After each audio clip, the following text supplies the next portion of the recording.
All right, well, let's go ahead and get started, and I'm sure more people will join in here soon.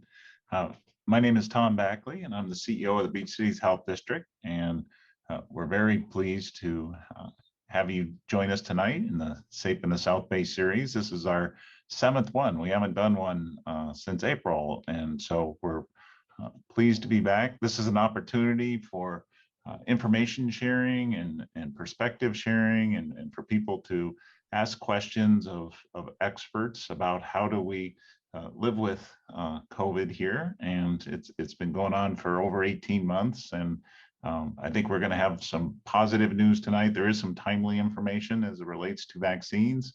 And so we'll be sharing that with you. And again, this is an opportunity for us to answer any questions that you might have. Again, we're really excited to be where we are tonight with the next rollout of vaccines coming. So you'll hear about that. And basically, Safe in the South Bay started as we tried to work with businesses, and it expanded quickly into the community. And so we can't do what we do without you and without our partnerships. That's central to our mission here at the Beach Cities Health District. And so these are just some of our partners. We thank them for their support. And again, our goal is to provide an opportunity for you to ask questions and hear from the experts and share perspective. And we're very pleased that you're here with us tonight. And with that, I'll turn things over to Lauren and Carrie Ann, who are going to be emceeing tonight. Great. Thank you so much, Tom, for kicking off. And Tom will be back with us at the end to share some great resources and information. My name is Mrna Vaccines. I'm with the Beach Cities Health District. I'm our Wellbeing Services Director. I'm really pleased to be emceeing this evening with my boss and colleague, Carrie Ann Lawson, who's our Chief Programs Officer. I just wanted to go over a couple of ground rules and some tips and tools around Zoom. Just a reminder and a mention that this is being recorded, and so we are going to be able to share this on our website for folks that may not have been able to join. For tonight, we are going to be using the Q&A button, which is probably at the bottom of your screen on your Zoom, to submit questions. So we really welcome questions from the audience, and are hopeful that throughout the evening that you can put those. Feel free to put those in the chat anytime. We're going to be on panelists screen, so you'll be able to see our panelists, our esteemed speakers. And then you can put it in gallery view if you'd like to see it all, or you can highlight speakers who will come up on your Zoom as an individual screen. The chat is turned off for this, so please again use the Q&A feature. And just a little bit about how we're going to spend our time together tonight. We're going to be about an hour, a little over an hour, and so we're going to spend the first third of the time really hearing some of great information and some of the latest updates from our two panelists, and Carrie Ann and I will introduce them in just a second.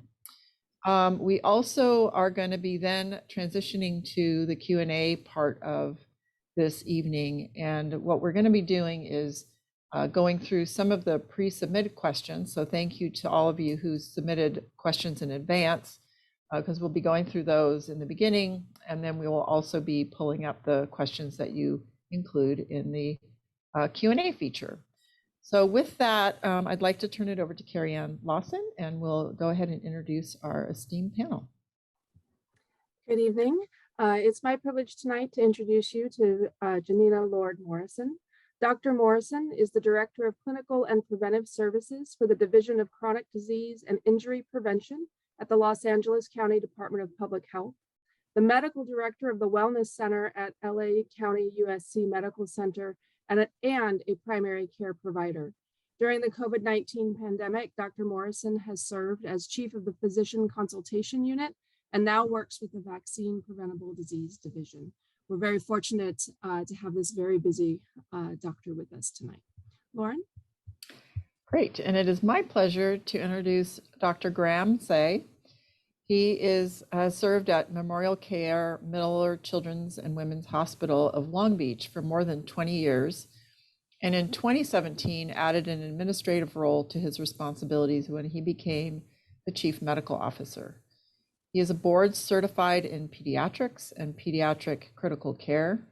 His clinical interests include quality, best practices, utilization management, organ donation, and clinical documentation improvement. Throughout his career, Dr. Say has held numerous leadership Did we positions. lose her? Am I there? Continue.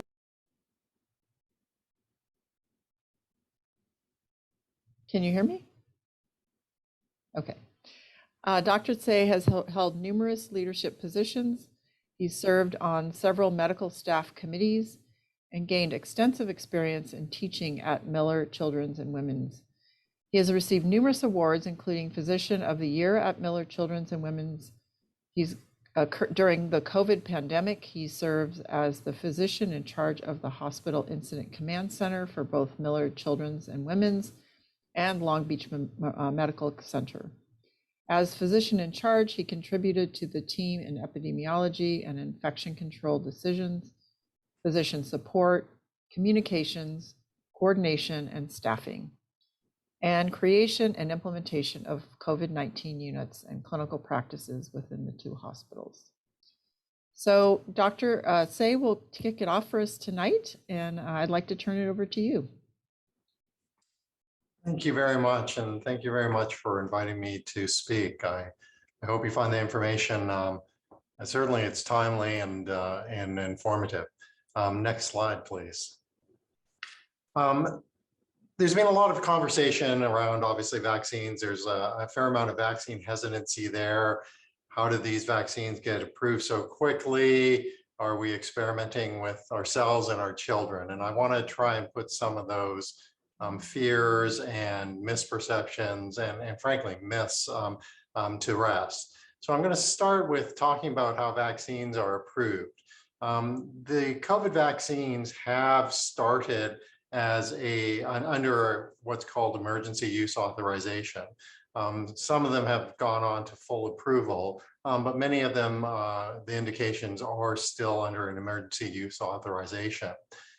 This is not a process that is shortchanging anyone or experimentation. It's gone through much of the same safety standards and testing that regular vaccine approval goes through. But because there is a public health emergency, i.e. the COVID pandemic, vaccines were clearly one of the modalities that would help us end or get through this pandemic, and hence the need for an emergency use authorization. So the FDA, the Federal Food and Drug Administration, has an external committee called the Vaccines and Related Biologic Products Advisory Committee. They examine the safety and effectiveness data and make recommendations to the FDA. They are tasked and accountable to determining if the vaccine is safe, that it's effective, that it can be manufactured reliably, and they support or don't support issuing an EUA or emergency use authorization. The FDA as well goes over its indications and usage, dosage and administration, contraindications, adverse effects. With an EUA, the manufacturer still has to have follow-up for safety, including deaths, hospitalizations, and other serious or significant adverse events. I want to make it very clear that the scientific standards, the integrity of vaccine review process, and safety haven't been bypassed or sacrificed. Some of the difference between an EUA and full approval really is a little bit on time and ensuring that manufacturing processes are clearly in place and that they can replicate the process reliably.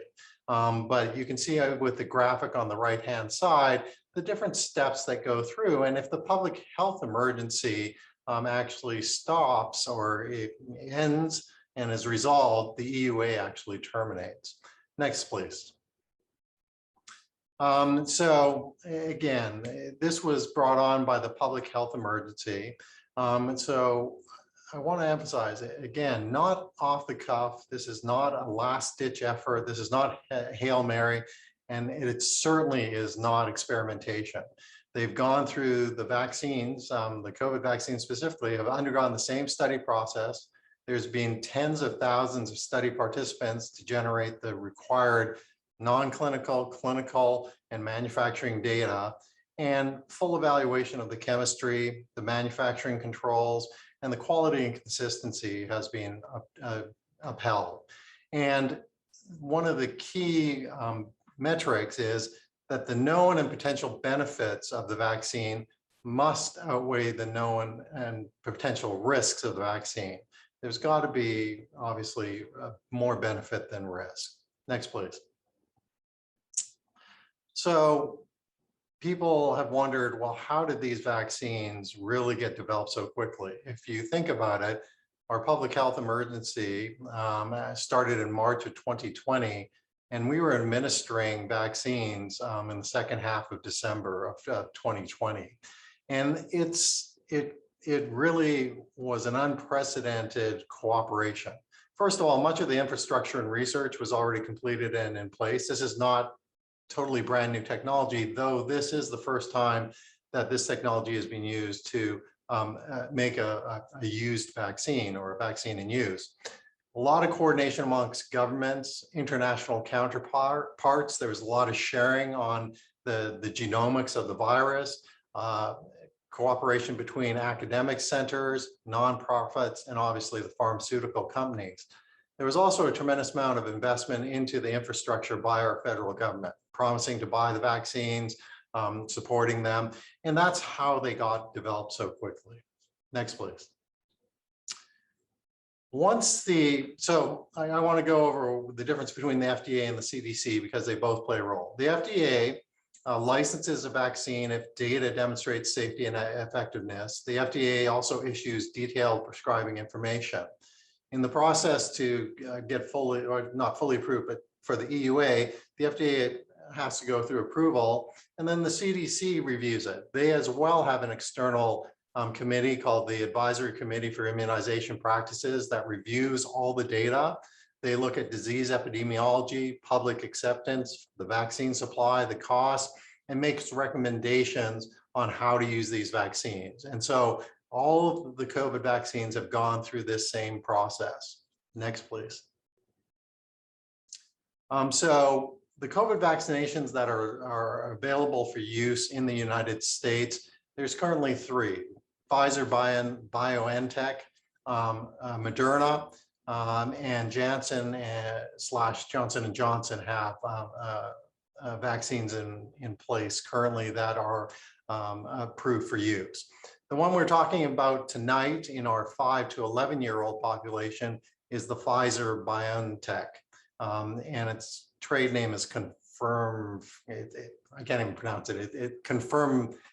I want to say confirmatory, but it's not. Anyhow, it's everyone refers to it as the Pfizer. So most recently, the FDA did approve it at the end of October for use in the 5 to 11-year-olds under an EUA.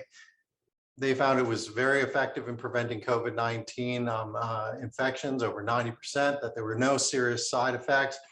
The CDC actually met this week, and on November 2nd, the CDC, the advisory committee, unanimously recommended approval, and the director, Dr. Walensky, Tuesday night actually endorsed that approval. And this morning, there was one other body for the Western States Safety Committee that also endorsed recommendation.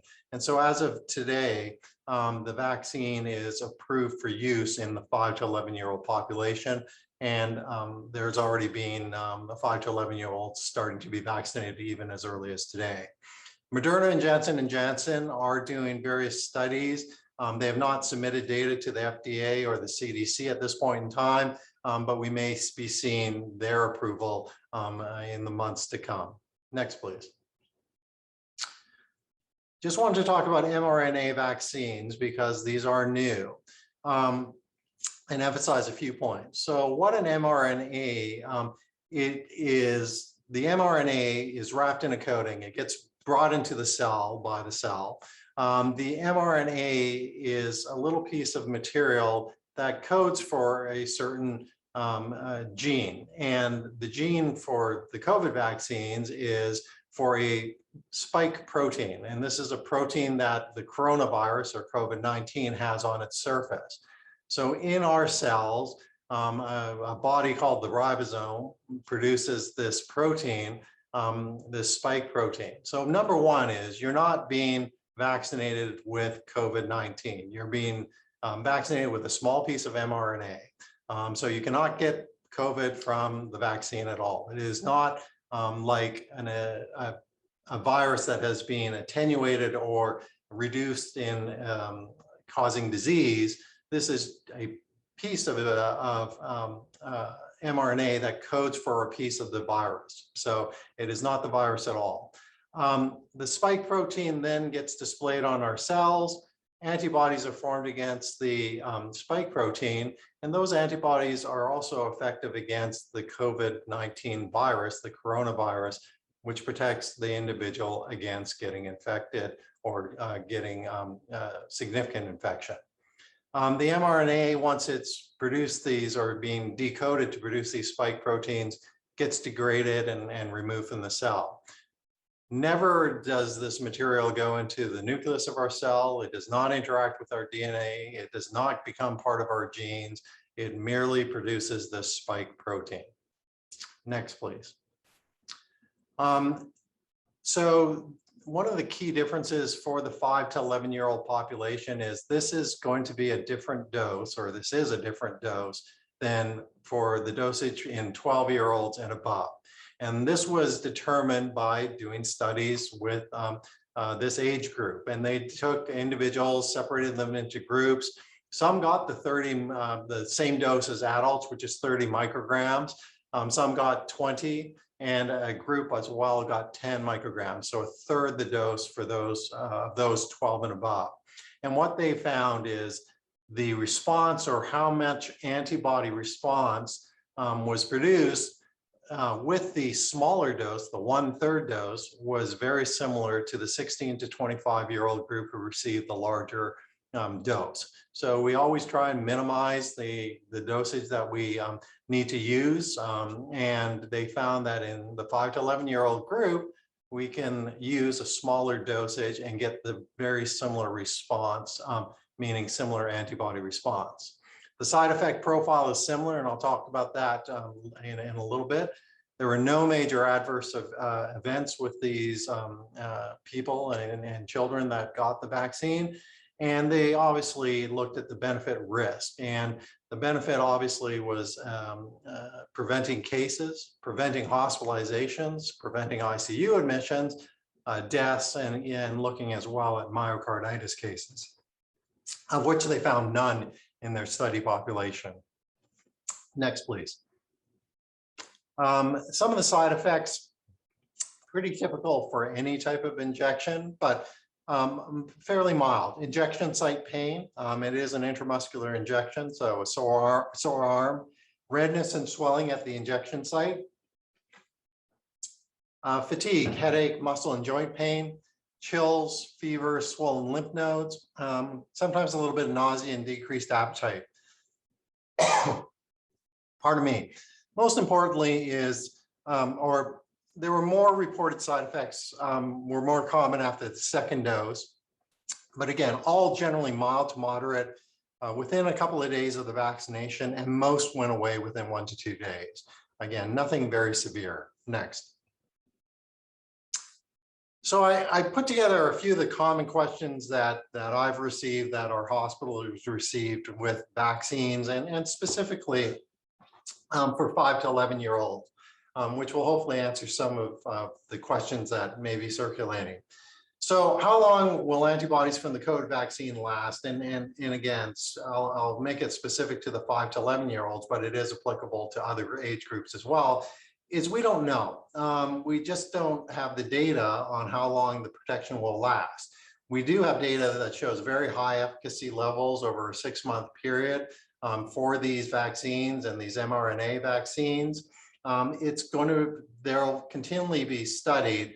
And as many know, in certain age groups and the immunocompromised, third doses and booster doses are recommended.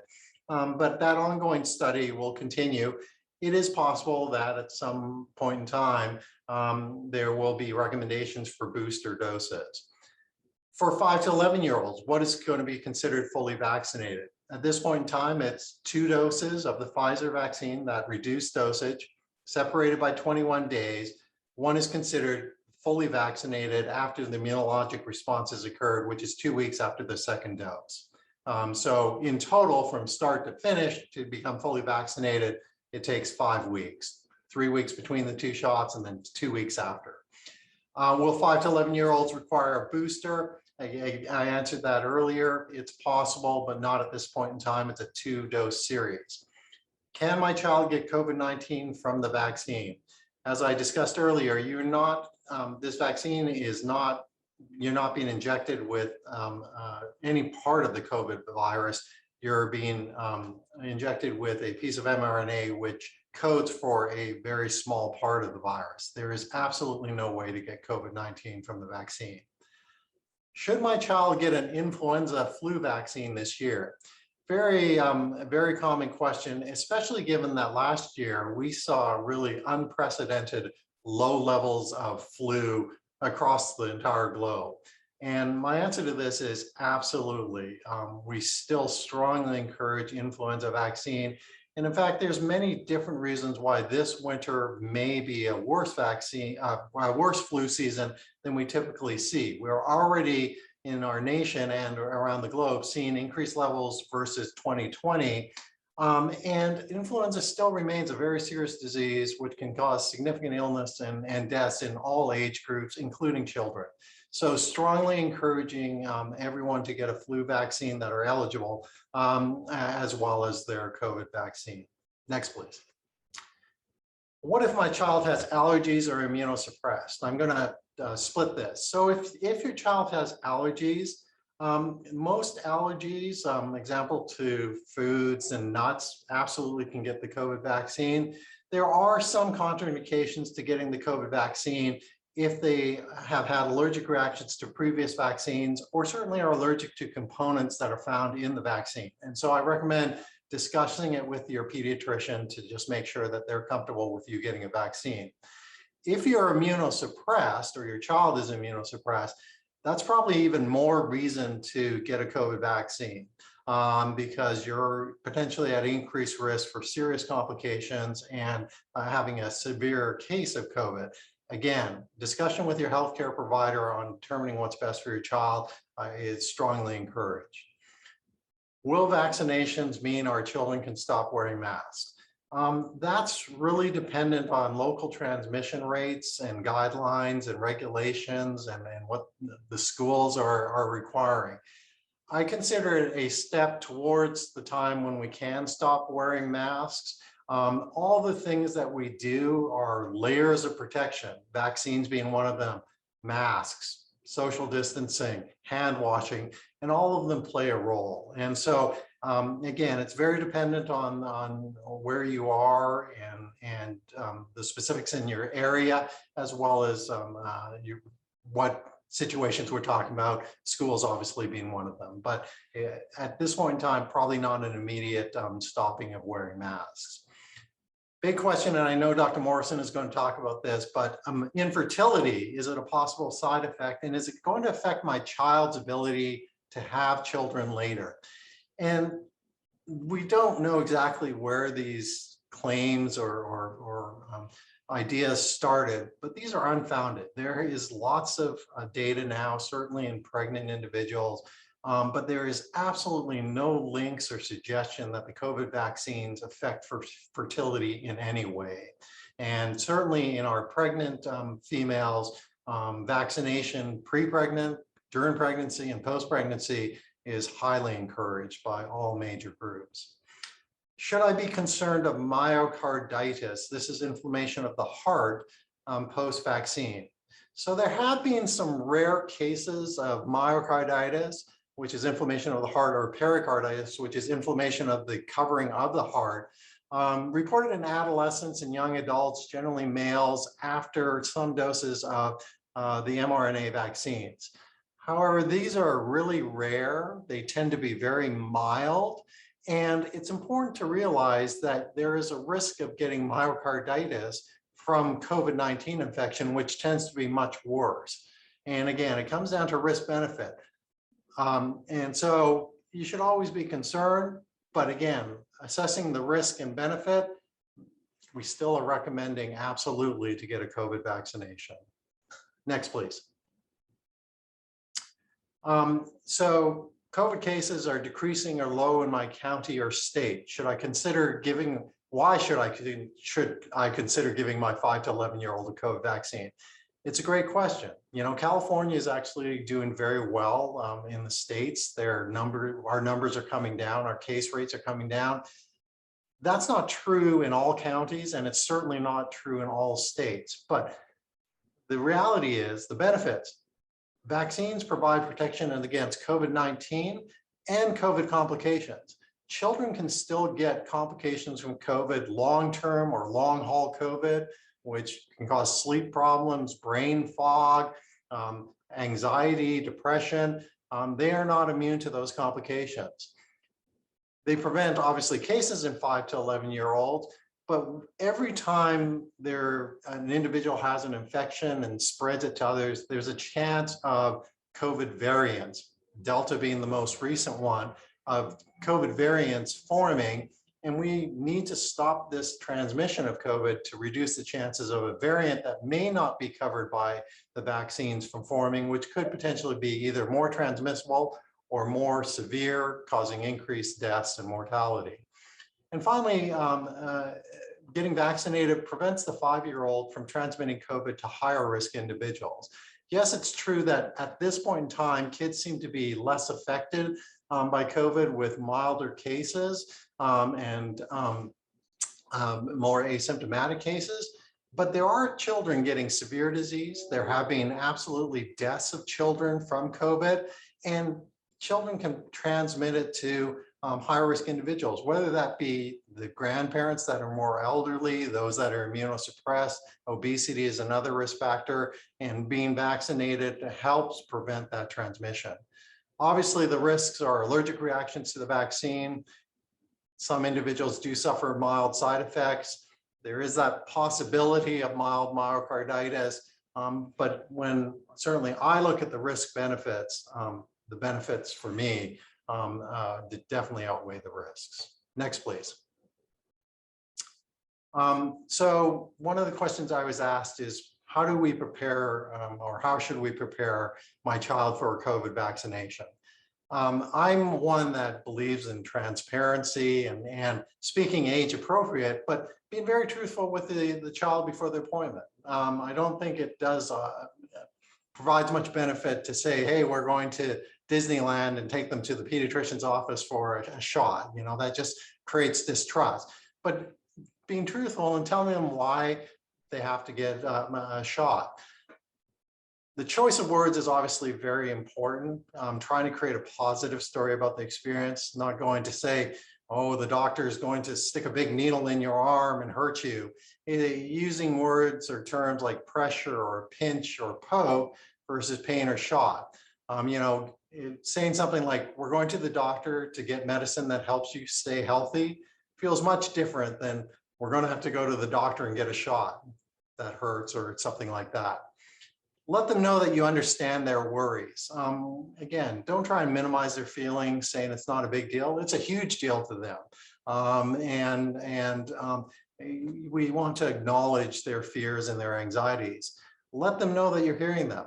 I know it's not fun, but let's make a plan to make you feel more comfortable and in control.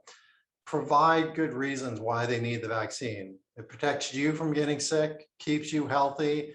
Perhaps it protects grandma and grandpa from getting sick. Perhaps it protects your sister who has a medical condition that puts her at a higher risk. Whatever it is, let them know why they need the vaccine. And finally, one of the other techniques is please don't apologize. Apologies are for when we do something wrong, and taking care of your child's health is not wrong. This is for their benefits and others' benefit. The little B there, I put up there to remind me, that's actually an actual device. The wings are actually, you can cool them down. It's one of the techniques we use here. It buzzes like a little vibrator and cold, and we put that above where they get a shot. Amazing how it distracts them. They feel the buzzing, they feel it cold, and often don't even realize they've got the shot. They call it the buzzy bee, but there's distraction techniques, child life, we do here at the hospital, but certainly, you know, distracting them with whatever it be, an iPad, talking to them, singing to them while they're getting the shot, works very well as well. Next, please. And that is it. Thank you. Thank you so much, Dr. Say. That was really wonderful. Now I'd like to welcome Dr. Morrison to share some of the updated information about vaccinations in general and to clarify some of the information around mandates and a little bit more about how we can all gather safely as we move into the holidays. Dr. Morrison?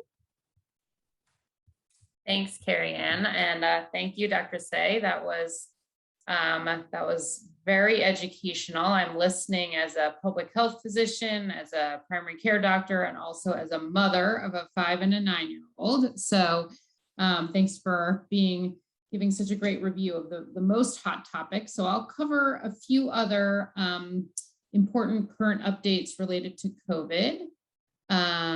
Next slide.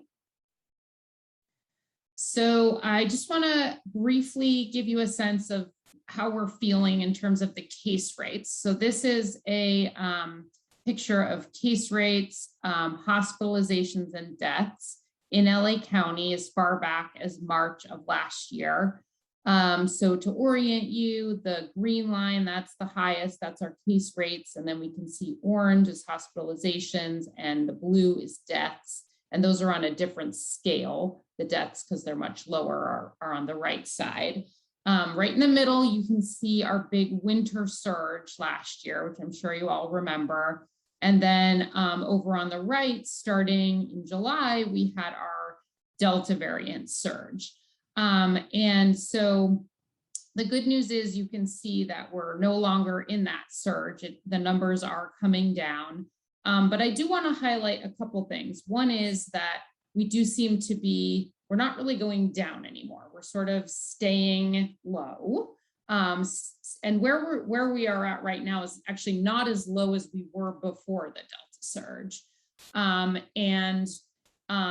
So we are being very careful. And I think the thing that I want to stress about this is that it indicates really now is really an excellent time to get vaccinated. For those people who haven't, for those adults who haven't been vaccinated at all, we are out from the holidays and we don't really know what is going to happen. We are all concerned that we could see another winter surge.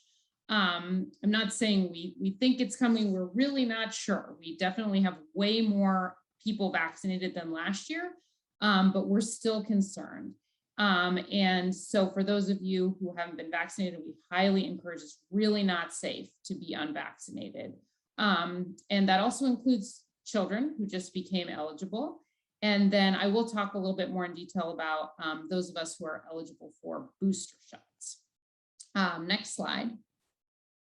So just to highlight really quickly, we have seen since the vaccines have become available, really good evidence at how well they are working. So you can see in the top line here, we have the cases, fully vaccinated cases are in green, the solid green line, and then way up above it is the unvaccinated cases. You can see it's much more likely that you're going to get COVID if you're unvaccinated. And we can see that also is true for hospitalizations.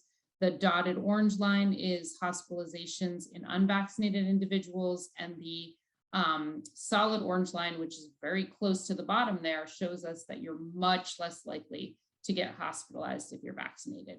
Next slide. And then not surprisingly, we see this difference with deaths as well. So you can see the deaths. This is recent data. So this is data from our Delta wave, where you can see we actually had quite a significant spike in the number of people dying. But there's a huge difference between whether people were vaccinated or unvaccinated. The unvaccinated were much higher risk from dying from COVID than the fully vaccinated. Next slide. So I want to talk a little bit about the boosters, because I think, and I do this for a living, I think it's pretty confusing. So we'll sort of go through, I have a general slide and then I have a specific slide, and then I'm happy to answer questions. Basically, the idea behind the booster is that we all, for those of us who got the first series, whichever one you got a great start in being protected. But we do see some evidence that that protection goes down over time. So this is pretty common with a lot of vaccines. We get boosters. You may remember getting a tetanus booster or a pertussis booster. Vaccines are great, but sometimes our immune system just needs a little reminder. So who is eligible for a booster dose? So this depends on which vaccine you got. So if you got the J&J, actually anyone is eligible for a booster dose right now, as long as you got it, your first dose more than 2 months ago. It's a little bit different and more complicated for people who got either the Pfizer or the Mrna, and I'll talk about this more in the next slide. But in general, we really want people who are 65 and older to get a booster if they got Pfizer and Mrna first. And then those also who live in long-term care, have underlying medical conditions, and work and live in high-risk settings. And the good news is that you can actually get any vaccine you want for the third shot, for the booster, which makes it easy, but I do think it makes it confusing. So I'll talk a little bit about on the next page, because sometimes choice makes us think, oh no, what do I do? Do I know this one? Is that better or that better? So I'll go into that on the next page. Next slide. So here is specific data on getting the booster dose. I'm going to talk about the right side first, because that's the simplest. So if you got the Johnson & Johnson and you got it more than 2 months ago, then everyone is recommended to get a booster. And so you can choose, you can get the Johnson & Johnson again, which we know is very effective, or you could switch and get a dose of the Pfizer and the Mrna. Now, in terms of your choice, unfortunately, we don't have good experiments yet that tell us exactly which one is better, which is why we're giving everyone a choice.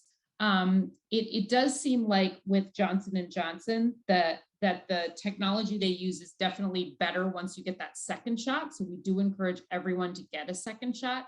And many people are choosing to switch and get one of the mRNA vaccines as their second shot. On the left side here, so who is eligible for a booster shot for the Pfizer or the Mrna? So it's definitely recommended for anyone aged 65 and over, anyone who lives in a long-term care facility, 18 and over, and then for adults age 50 to 64, if you have an underlying medical condition or a risk of social inequities. So that is pretty general on purpose. So if you have diabetes, if you have any medical condition you feel like gives you a higher risk of having COVID, then you would fall into this category. So that's who we were recommending it strongly. And once again, it's a great time to get that booster now, because it needs a little time to kick in, and we want you to be protected before the holidays. The only reason I mention the holidays is because people tend to travel, so there can be more exposure. And also it's starting to get colder. So this is around the time last year where people started spending more time indoors, and we saw increased transmission of COVID. And then the last categories, oh, sorry, go back. I wasn't quite done with that one. For the Pfizer and Mrna, you should consider getting the booster if you are between 18 and 49 and also have an underlying medical condition, or if you have an occupational or institutional exposure. So where you live is high risk, or where you work is high risk. And then we do also know that people who got a third dose, so those are people with moderate to severe immunocompromise, who've already had 3 doses, it's now recommended that they get a booster dose. So that would be a 4th dose for those people 6 months after their 3rd dose. And then the last bit of detail, next slide, on the boosters is just who are these high-risk people? This is also very general, but we want to make sure you know if you're a healthcare worker, if you work in a congregate care setting, all education staff are eligible for the booster, teachers, anyone who works in a school, anyone who works in a daycare, home health aides, food and agriculture workers, manufacturing, corrections, public transit, people who work in grocery stores. These are all the folks who we saw with higher rates of COVID. And even if you don't have an underlying medical condition, we would encourage you to get a booster dose. And then a couple little details. You may have heard the Mrna booster is actually a smaller dose that was shown to be very effective and is less likely to cause side effects. So the Mrna booster is half the size of the regular dose. And then just to reiterate, you can choose which kind of vaccine you want for the booster. All of them are acceptable. Okay, next slide. So moving on from boosters, I did want to spend a little bit of time talking about COVID and pregnancy because we get a lot of questions about this. And one of the groups that seems to have a lower vaccination rate that I am particularly concerned about is pregnant women. So obviously, I can understand why pregnant women are hesitant to get the vaccine. It's a time when you're very careful about putting anything in your body. But luckily, we have more and more good evidence that the vaccine is very safe and very effective for pregnant women. The bad news is that pregnant women appear to be significantly higher risk of complications from COVID, which can lead to preterm birth, but also can lead to severe illness in the mother. So now the recommendation has become actually quite strong that women who are pregnant need to get a COVID vaccine to keep themselves safe. We also know that women who were pregnant and got the Pfizer or Moderna vaccine were found to have antibodies in the umbilical cord blood and in the breast milk, which means that when they get vaccinated, not only are they protecting themselves, but the infants are protected as well, which is good because they're not eligible for the vaccine yet. Next slide. So there's been a lot of misinformation. Dr. Say already mentioned this, that the vaccine can cause problems with fertility or with pregnancy or with development of the placenta.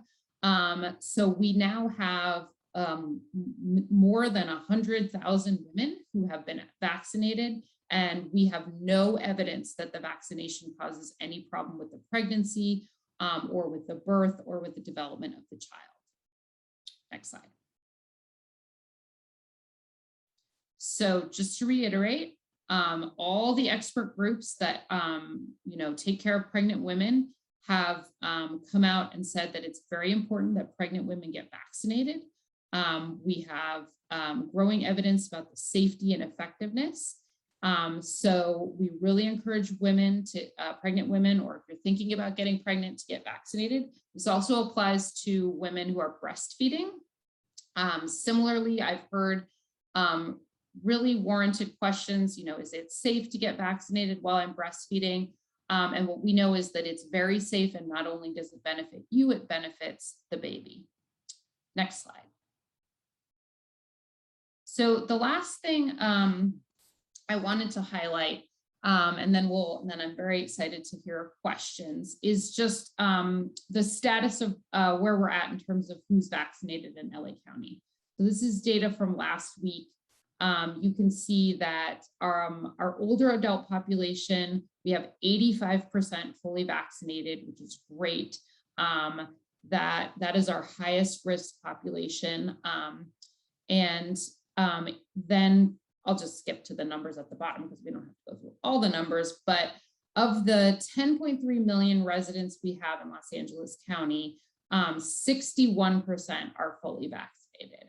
So, and that includes teenagers, which have lower. So this is a great number. This is a great start, but I do want to highlight it means that, you know, close to 40% of our population is not vaccinated.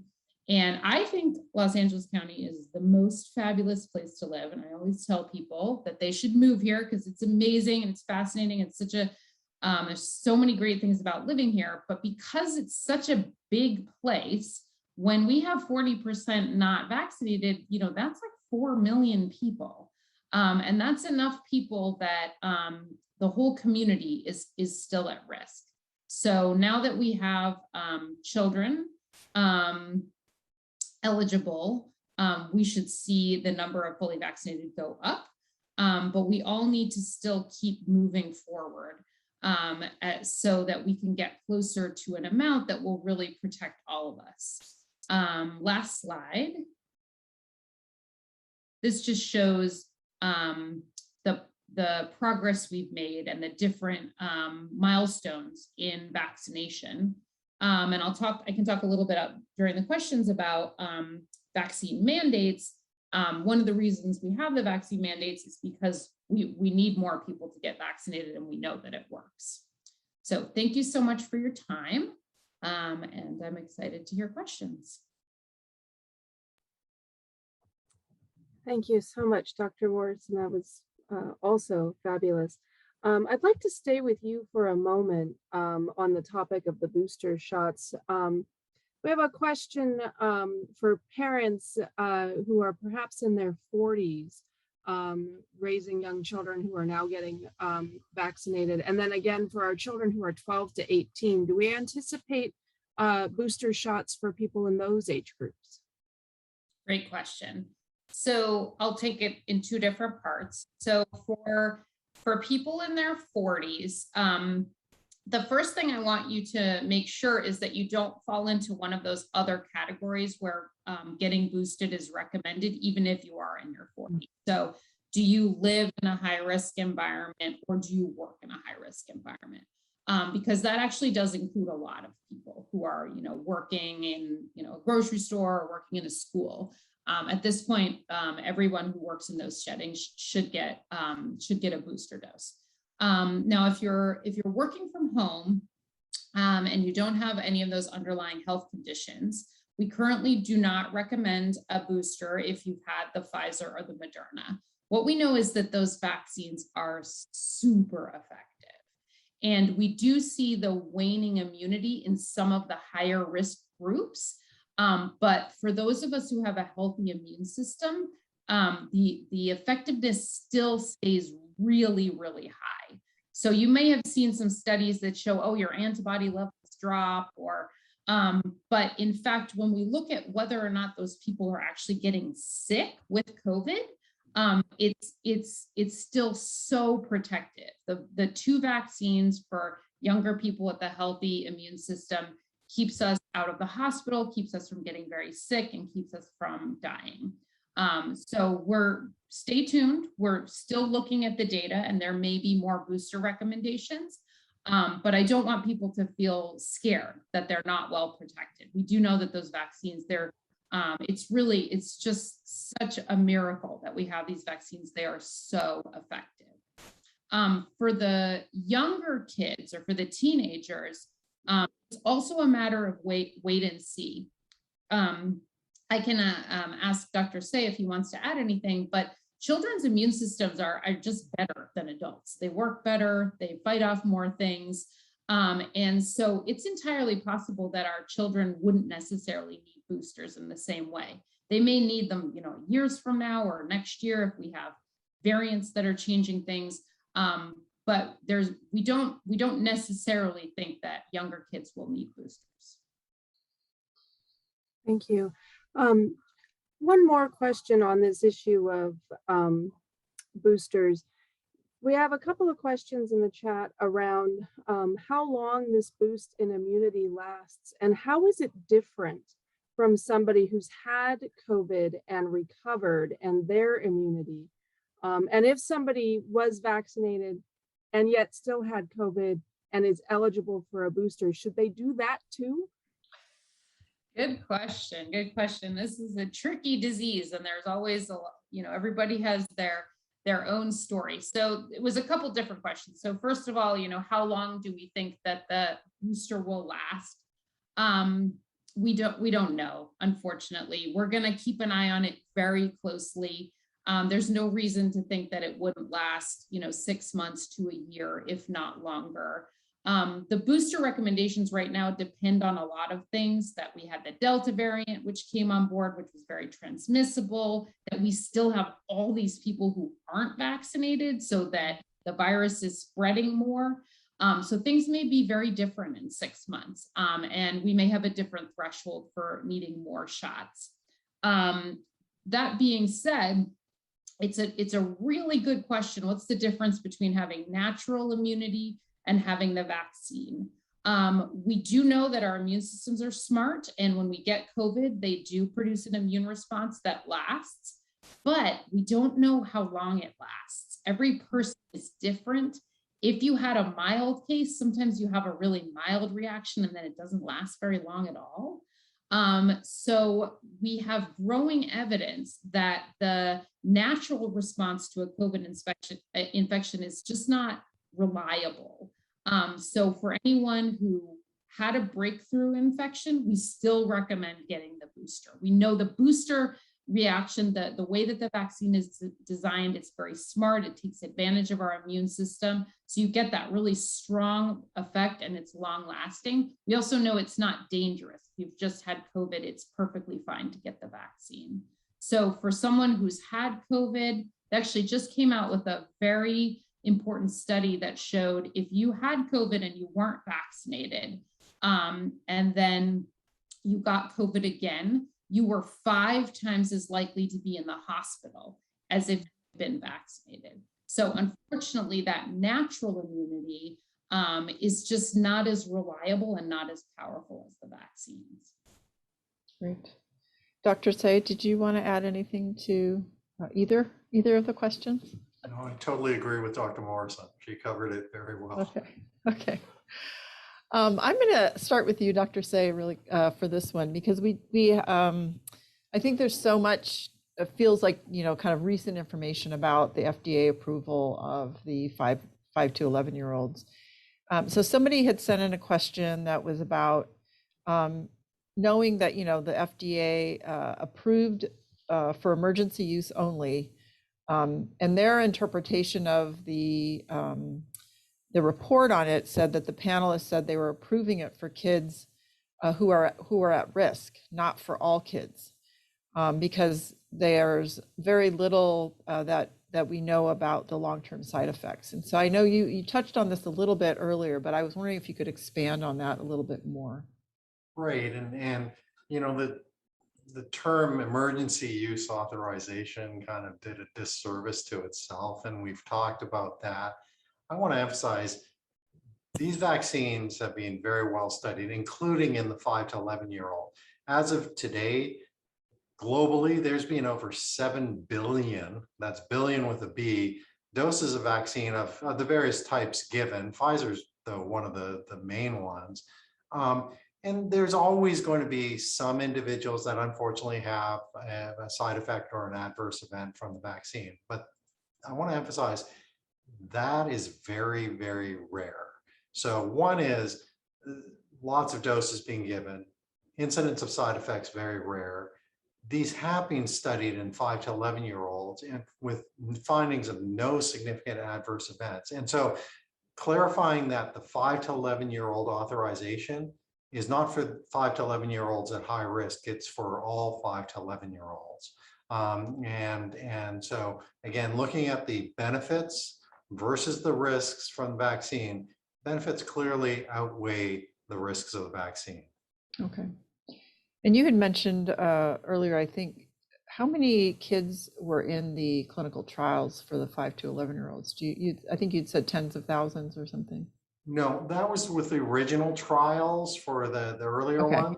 I believe the 5 to 11 year olds for the Pfizer, there were several different groups, but it was several thousand. Okay, got it. Thank you.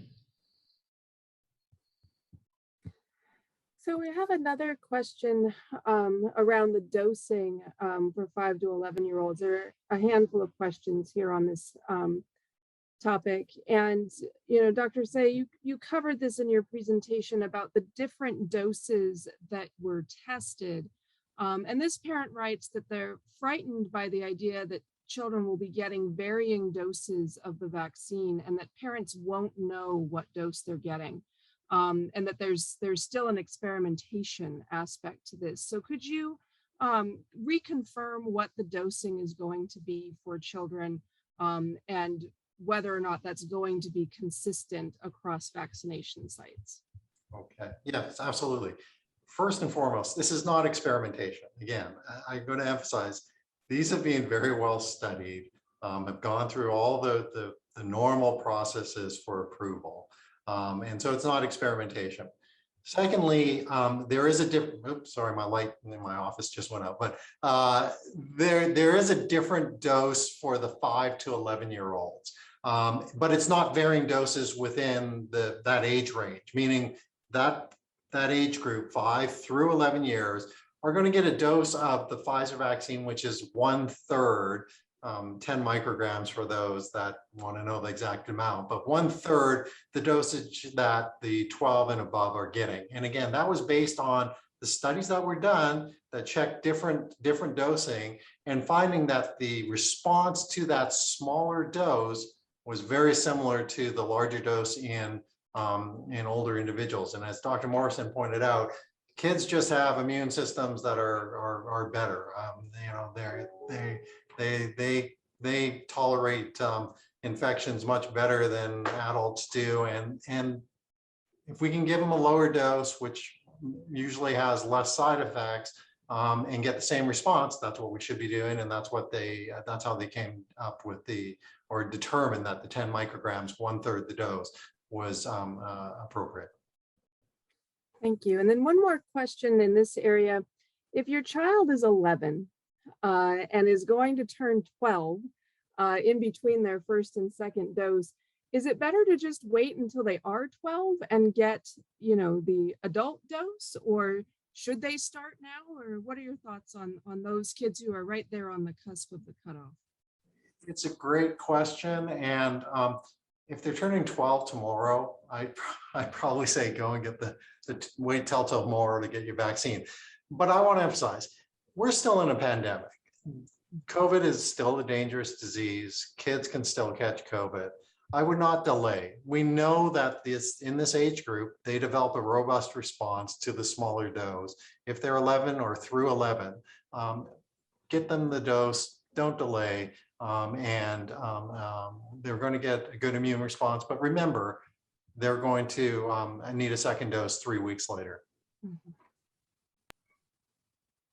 Right. I think this is to both of you, so we can see who wants to go first. So I think traditionally, historically, schools have required some vaccinations for kids who are at different grade levels. Can you share with now the COVID vaccine, can you share what you know about what schools are looking at in the future, or the kinds of things that might be coming in terms of requirements around the COVID vaccination as an immunization? I'm going to let Dr. Morrison tackle this one, because I think she's closer to this than I. Yes, that's a very good question. I know we're all thinking about this. I personally am so thrilled to have my children back in school in person, but am concerned by their safety and want to make sure that they're protected. What we have right now is there's a couple different things we might have heard at that, because it's determined to a certain extent, it's determined by the state, and then it's determined by individual school districts. So just to clarify what actually exists right now, the first thing you have to do is check with your local school district because it's varying. But what you probably heard is that the Los Angeles Unified School District has issued a vaccine mandate. And that vaccine mandate actually only applies to children 12 and up. And they made an official statement yesterday that they are not adding in younger children right now that it's approved. So for younger children, we don't have any indication that there would be a vaccine mandate coming soon from Los Angeles. The vaccine mandate for 12 and up is actually coming on us really soon. And that's in fact already gone into effect for student athletes. And I believe students who are in the band because they're at an increased risk because of blowing on their instruments. And then all students are required to be vaccinated in Los Angeles Unified Schools if they're 12 and over by January, by going back to school in January. So that's an important decision that the school district made. They have a highly vulnerable student population. They saw a lot of COVID, a lot of families really affected by COVID, and a lot of concern that if kids continue to get sick, the school year is going to be very interrupted. So they made that decision. We support that decision. You may also have heard that California state has issued a vaccine mandate. So that is true. The governor did make an announcement that we want all school children in California to be vaccinated. But the clock only starts ticking on that one when they have full FDA approval. So none of the vaccines currently have full FDA approval for anyone under the age of 18. So none of those, that vaccine mandate is actually not going into effect, and likely the earliest it would go into effect is next summer. Now that vaccine mandate from the state does include younger children. So once the vaccine for children 5 to 11 is fully approved by the FDA, then it will become required in California schools, and that includes public schools and private schools. But right now, that is not in effect. So right now we have time. You don't have a vaccine mandate, so you have time to consider just the risks and benefits for your own child. And then the questions about mandates will become more pressing as we get closer to those deadlines.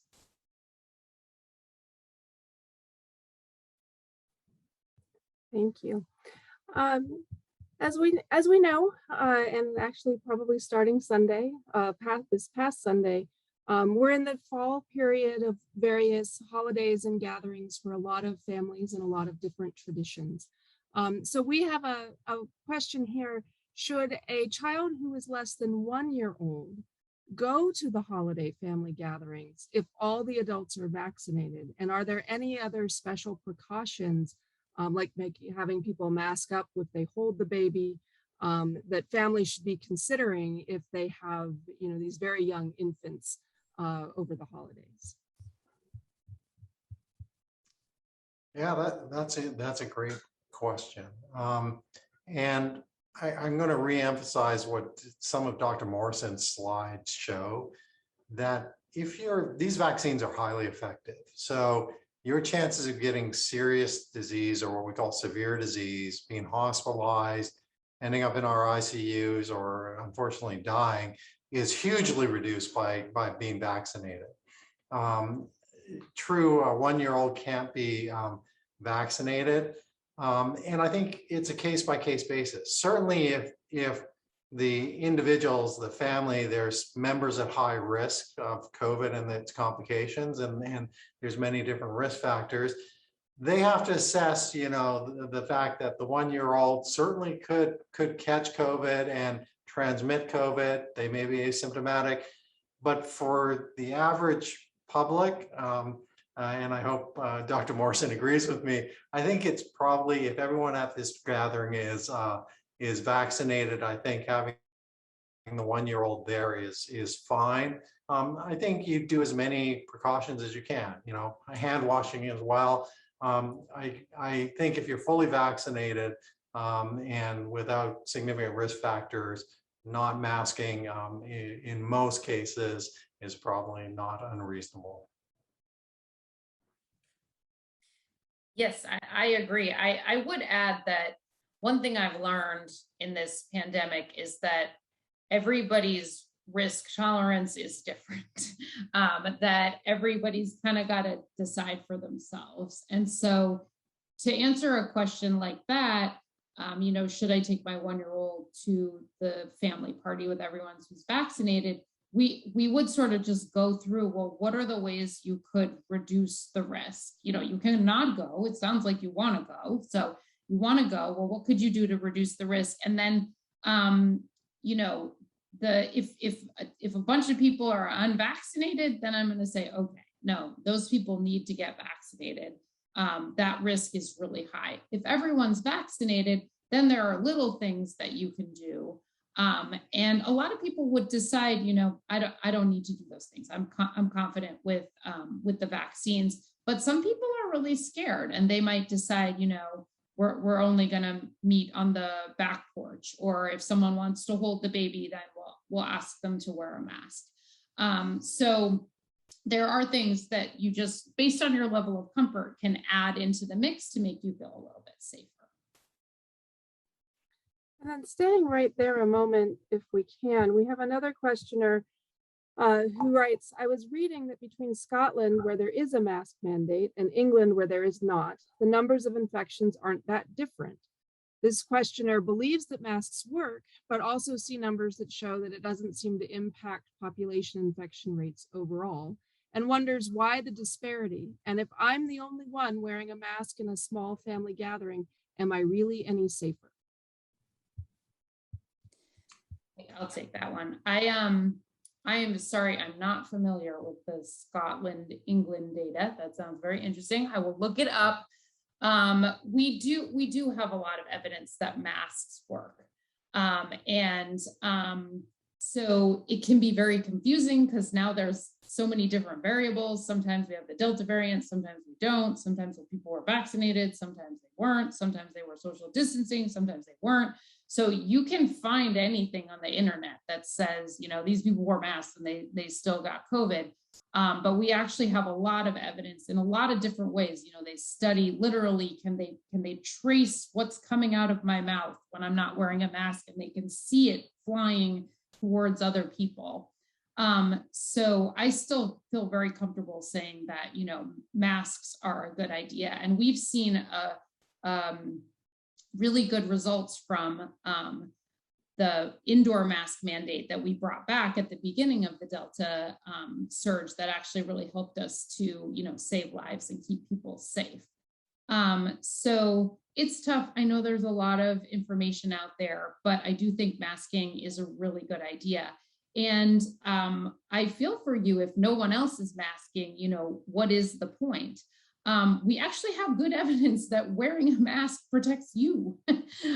So early on, we thought, wearing a mask maybe just protected other people from you, but then there's been really good data that shows that you are actually protected, especially if you could double mask, you could wear one of the fancier masks.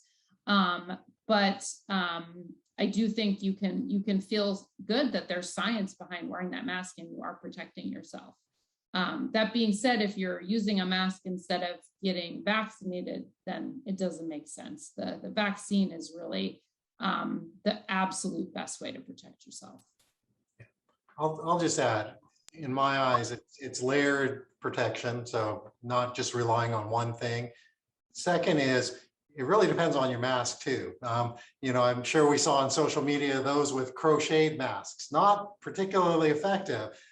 Cloth masks are not as good as multi-layered procedural masks, and all the way up to the N95, so to speak. I'm not familiar with the Scotland, England, but there really are so many variables. I'm not sure it's a comparison of apples to apples. Yeah. Well, I think we're going to kind of wrap it up. We have a couple more questions. I think our time for a couple more questions. One is related. I think it's as we're rolling back into the holidays, as Carrie Ann mentioned, just generally advice or just kind of sharing what the latest health officer orders are for particularly small gatherings where, we're going to be with family, or maybe we're going to a concert or something. And so are there any requirements and also any best strong recommendations that that the county has for those kinds of gatherings? Sure.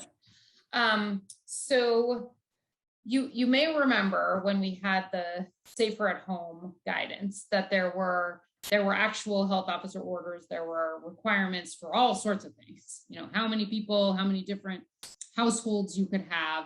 So we don't have requirements like that anymore for private gatherings. But we have best practices, and it's similar to what we were talking about, the question with the 1-year-old. The best thing you can do is to limit your gatherings to people who are already vaccinated. And we do have the opportunity to actually have even our school-age kids vaccinated before the holidays. So we can have many more families where everyone will be vaccinated, and it will just be the youngest kids. And then if you're still concerned, then, you know, we know that being outside is always safer than being inside. Wearing masks. Some people even do, you know, tests before they get together. There's a lot of different ways that you can increase those protections, but vaccination is the best. In terms of what health officer orders we do have, the most recent changes have been with wearing masks indoors, which was a while ago. So I think we may all be pretty used to that now that if you're at a restaurant, you have to wear a mask inside. And then we have increasing mandates about vaccine requirements. That gets a little confusing because it depends on what city you're in. So LA, the city of Los Angeles, enacted more strict rules in order to get into, let's say, the laundry list of fun late night things like bars and breweries and distilleries and nightclubs. They actually have a vaccine requirement. So you need to be fully vaccinated. You need to show proof of vaccination. And that's true in LA City. But throughout the county, the cities have more leeway in what they would recommend. Though we do think, if you personally want to keep yourself safe, the best thing to do is to keep to venues that you know everyone is vaccinated. And for very large events, we now say you either have to be vaccinated or you have to have evidence of a recent test. And even for those outdoor large events, we're still wearing masks. So, if you're very concerned, then at this point, we would say still to avoid those kind of events. But it's quite a strong layer of protection if everyone is vaccinated or has a recent COVID test and everyone is wearing masks. So it's been our tradition over these 7 Safe in the South Bays to ask our panelists at the end to just reflect a little on what gives you hope for this stage of where we are in the pandemic. So as we close tonight with all the wonderful information, I mean, the two of you have been fabulous. What gives you hope for this stage of the pandemic? I'll let Dr. Morrison go first. Oh my goodness. I mean, I have so much hope. I think it's a monumental day that we have this vaccine for our younger kids. And I was telling the panel earlier that my 5-year-old is completely unexcited about it and really very focused on what is the word? I'm not supposed to use poke. I'm supposed to use the pinch that's coming. But it has been such a crazy 2 years for our kids. They don't remember. My kids are 9 and 5. They barely remember what it was like before COVID. And they're amazingly resilient. They've gotten used to it. They wear masks all the time. They're used to their weekly COVID test. But I would love to get them back to being in the classroom without masks. And more of the sports and the things that they love. So I feel like this is a really important next step getting us there. Yeah, I'm very hopeful. Obviously, a year and a half into this pandemic, as our vaccination rates get higher. We have practices we know make difference, masking and social distancing. And we're seeing, areas starting to open up, and, I'm planning on traveling later out of the country to see my parents, who I haven't seen in 2 years. And so all of that gives me hope. I temper it with, we've got still work to do and room and people to vaccinate.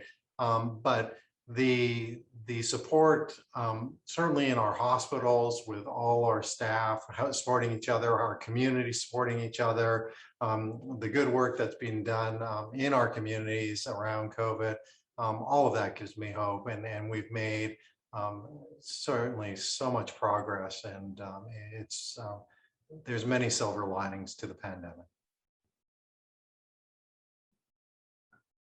All right, thank you so much. I want to hand it over to Tom to take us home.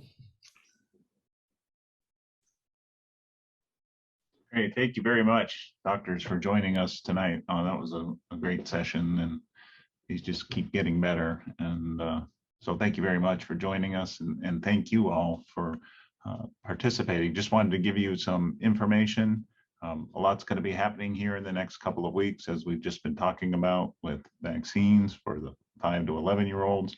So if you have questions, we urge you to call the Beach Cities School Wellbeing Line as it relates to vaccines for 5 to 11-year-olds. That number is 310-374-3426, and then go ahead and press option 2 on school days, and you'll be able to reach someone and get information during those times if you have questions about what's happening with kids in schools and vaccines. So again, if you'd like information, please go onto our website at bchd.org, whether it's about testing or other questions. Please visit us online. So we're ready to begin with vaccines. We've been partnering, and Carrie Ann and her team, and Lauren and Allie Stewart have been working very hard here at the Health District with our partners with the 3 schools. And so this is the schedule. We plan for this to start on November 8th. Again, that'll depend on any sort of final things that happen. So please keep an eye out for communication from your schools. I understand that they'll be contacting you as well, but we are going to be doing vaccines in these locations. So you can see that during the week we will be at the schools, and then on Saturdays we will be doing vaccines at our health district campus, your health district campus, on 514 North Prospect. And so again, if you have any questions on this, please contact the school wellbeing line, but we feel very good and hopeful that we were able to work with our partners and be ready for this on Monday. So again, other resources are our websites, of course. The county website is excellent. Again, testing, you can contact LA County. As it relates to testing in schools, please contact our school wellbeing line, as we gave you the number before, 310-374-3426. If you have questions about testing for kids, that's something that we also do with the schools at the health district. So again, thank you very much, doctors, for joining us. Excellent session, and stay safe, everybody. And we look forward to seeing you both virtually and in person